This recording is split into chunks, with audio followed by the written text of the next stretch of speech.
Hey y'all, so as you can see, we got the raised beds painted today. We got quite a bit done back here. We got the rock in between the brick pavers and the beds placed as well. We didn't get quite enough of the paved stone. What do you call it? Pea gravel. Pea gravel, sorry. We didn't get quite enough of that today, and so we'll have to get some more because we need some more back in the back and the two back beds, and then I think we will continue the brick path in between the two back raised beds to make it congruent with the other four up here. So I have my husband Tommy here, and he will be going over some of the construction of the raised beds because we did have some specific questions about that. So we did choose to go with 4x6x8s on the beds, and I'll let him tell you guys a little bit about the construction because he did 99.9% of that. Yeah, guys. So, like she said, we decided to go with 4x6s and 8-foot lengths. Our original thought, just for a little less bulky, was to do 6x2s and do those in 8-foot lengths, but decided longevity-wise, given the climate and water and all that kind of things, we went with the 4x6s. So, as Sydney said, 8-foot lengths made it pretty simple. So these on this side are 8-foot lengths. I didn't have to cut whatsoever. We just took an 8-foot section and cut them in half for the ends. So it made it very easy, very clean. Also, we did not want a bunch of bolt holes or bolts showing, so I put them together from the bottom side, and I just used 10-inch bolts, woodlock bolts. I put 3 along the 8-foot sections and 2 along the 4-foot sections from the bottom again, so you do not see those. The ones you did see, I just got a boring bit and went in probably 1/2 inch, maybe 3/4 of an inch, and then used the same bolts there. So we just didn't want a bolt head sticking on the outside, so we put those in where we could paint them just a little more discreet, but overall came together really well. Yeah, and you guys, this is something that I had seen on Pinterest. There are, a million ways to do raised beds, and there's no right way to do it, and there's no wrong way to do it. But we just decided to go with a little bit more of a bulky, a little bit more of a bulky bed because, strictly I just liked the look of that a little bit better than some of the thinner beds. And so that was strictly our motivation on the 4x6x8s, and I think we won't have many issues with them. I think they'll last quite a while, so I'm pretty happy with the result, and they're very, very heavy to move, so I think they'll be just fine. Well, for those thinking budget wise, that was an initial thought of ours because we got so many things going at once, but really when we looked into it, the price difference between the 6x2s and the 6x4s were not that drastic. So in order to do it once and last the storms and the weather and the rain and the heat changes we have here, it really wasn't that much more drastic to go to the 4x6s. So that's what we did. I think it turned out really good. Yeah, so let's talk about the hanging baskets because I think in our previous backyard, the hanging baskets were something that were signature touches of ours, and that is not going to change here in this new house. So we got this pole set today, and it is a heavy duty pole. What did you tell me it was? What are the dimensions of the pole? It's just a 4x4 by a 1/4 inch thick, just steel pole. So it is heavy, it's bulky, it's very sturdy. It's a 10-foot section that we were able to get through the guys that did our fence at kind of a discounted rate. But I just buried it 2 feet deep, no special concrete.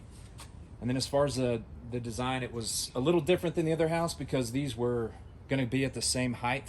The other ones, if you remember, were staggered a little bit. being as one was a little bit lower than the other. Yeah, so as he mentioned, guys, if you don't know what he's talking about, go back onto my channel on the playlist from our old house, or go to Linda Vatter's channel and take a look at the tour of our backyard from our old house, and you'll see what he's talking about. We staggered the hanging basket hangers and the hanging baskets themselves because our pole was quite a bit taller. I think it was, what, 12 foot? There. Yeah. And so we decided to stagger them because it was something that we needed to walk underneath, and we wanted to make sure we had that height. But here, that's not so much of a concern because, as you can see, we've put them up against the back fence so that there's no need to walk underneath them. It's just something that's totally visual and pretty, and there's no I guess clearance concern. So I will add a clip at the end of this video on the actual hangers themselves, because I did mention in my video, the last backyard update video, that my dad had made me some custom hangers. And these are the custom hangers, and I shot a little bit of a clip to describe the custom hangers that he made and the dimensions that they are. And I've never been able to find anything that would hang baskets that are this large. So these are the custom baskets. And something else, you guys, these little clips right here, go to your local hardware store and get these. These are the ultimate in hanging basket, especially hooks. in Oklahoma wind. Especially in Oklahoma wind. They are the ultimate in hanging basket hooks. Let me see if I can get this to focus here. There we go. So they attach to the hook, and then the bottom spins. So it's perfect for something that spins. And even when, so we always hook up our hanging baskets to drip irrigation so that we don't have to water them by hand every single day, because they dry out super quick because we get really hot and because it is super windy here. So we do hook them up to irrigation, and even this ebbs and flows with drip irrigation being put on them. But if you don't have drip irrigation, they're even better because they will just twist with the wind. They never get twisted up. Your hanging basket chains don't get all messed up, and they're great. So that is a huge tidbit and a major tip for people that have hanging baskets. And as Sydney mentioned on the brackets, they're 19 high by 19 wide, or long, I guess you could say. And then what her dad did is just weld 2 plates on the back with 4 holes in each. So as far as the installation goes on these, if anyone has questions, they can message Sydney and I'd be happy to explain. But it's very simple. Again, back to the staggered look we had at the old house. I did have a learning curve on these because they are custom made. The holes aren't perfect, so there's no template. So getting the holes perfectly drilled all the way through across, because I did use just 4 bolts here on the top. I didn't do anything on the bottom because as the weight hangs on these hooks, these bottom ones don't go anywhere. And all these the pressure baskets comes here. get so heavy when they're wet, guys. Right. I mean, I can't lift them, and they're extremely heavy when Tommy goes to lift them when they're wet.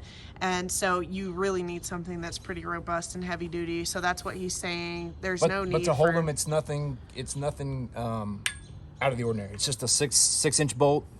It's just a washer and a nut here on each one. These haven't been painted to match the pole or anything like that yet, but there's really nothing to it.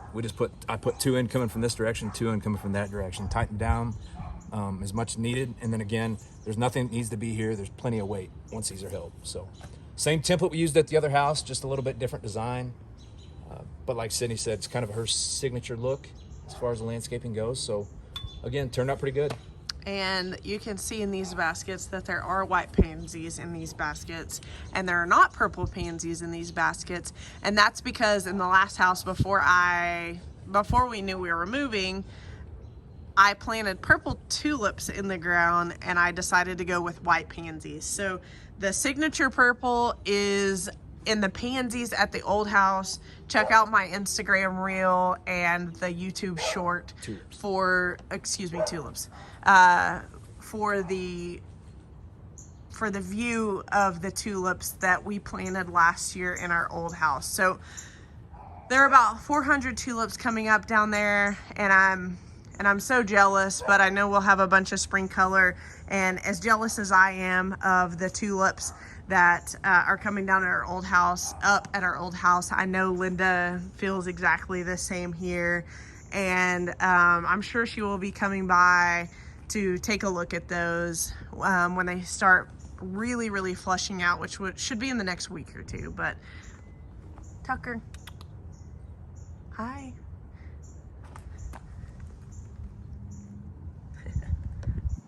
So a little background on Tucker. Tucker is a rescue cat, and we used to have 3 dogs. We lost our chocolate lab about a year ago. He was 12, and we still have a 14-year-old golden retriever, and we have just a little bit over a 10-year-old blind dachshund. And I went to PetSmart for dog treats, and I came home with Tucker, the rescue cat. So we do have an indoor litter box for Tucker, but he thinks he's a dog. So every morning, and when the dogs come out to go to the bathroom, he comes out and goes to the bathroom with them. He's such a cool cat. He's super relaxed and he's super social. So we love him so much. But anyways, guys, I hope that was beneficial to you guys, and I hope you guys were able to learn something from that video. And we appreciate you guys watching, and we will catch you in the next one. Thank you. Okay, so lots of questions on the hanging basket pole. Just a quick overview. This is a large, very heavy steel pole. We'll be drilling 2 more holes just like that, a little bit below. It will also get painted.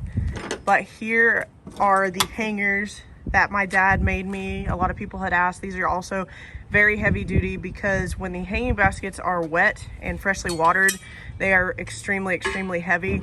I don't know, will you help me measure this really quick? I don't know how big these actually are. Let's see. 19. So 19 inches outward and 19 high. So I had my dad make these based off the baskets that I purchased. So they are specific to the baskets that I have. But if you have somebody that works with metal in your area, you could definitely get some hanging baskets, take some dimensions from the center of that hanging basket, and make a hanger that protrudes far enough out to where the basket doesn't hit the pole. So it's gonna look like that.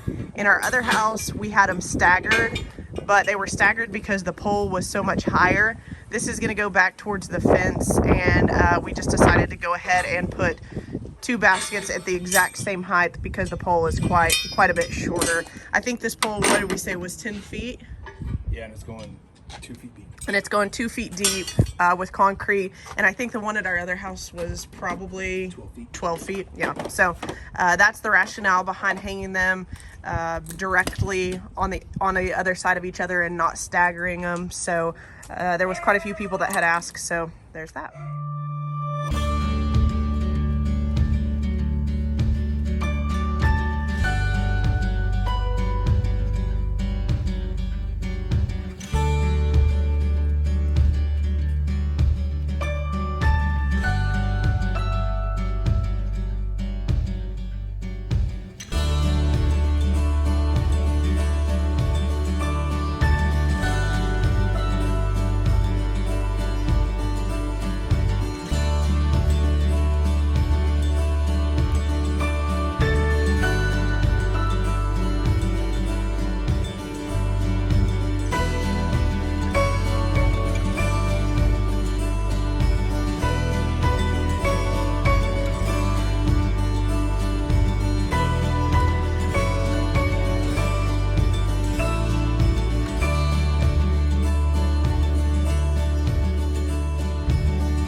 This hook that I spoke about in the video was a little bit hard to see, so I wanted to give you guys a close-up view of exactly what I was talking about. You can purchase these at Lowe's or Home Depot. They're very cheap and they're very heavy duty. This bottom piece spins 360, so it allows for your hanging baskets to spin. But I just wanted to give you guys a close-up look of the exact hook that I was talking about, because I know that with the trees as backdrop, it didn't show up very well. So there you have it.